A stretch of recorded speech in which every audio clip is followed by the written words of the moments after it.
আসসালামু আলাইকুম।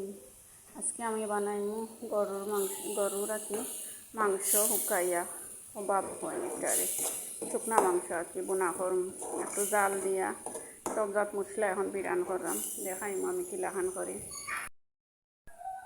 অদ হুকা হইলে কবাব মাংস ওগুলা রেখো এগুলা মাংস শুকাইয়া তারপরে সেগুন বাজিয়া কাটা ছেঁচিয়া এখন আমি বোনা করবো, খাইতে খুব মজা হয়। হুকা আমি ডালে দিছি, সব মশলার সাথে মিক্স করুন, একটু জাল জাল করে বোনা করুন। আদা রসুন পেঁয়াজ সবটা গরম মশলা সবটা দিচ্ছি, সরিষার তেল দিলে বেশি টেস্ট হয়। এখন ভালো করে এগুলা বিরান করিয়া তারপরে একটু ইজি পানি দিম, তারপরে শুকনা করিলাম শুকনা মশলা দিম।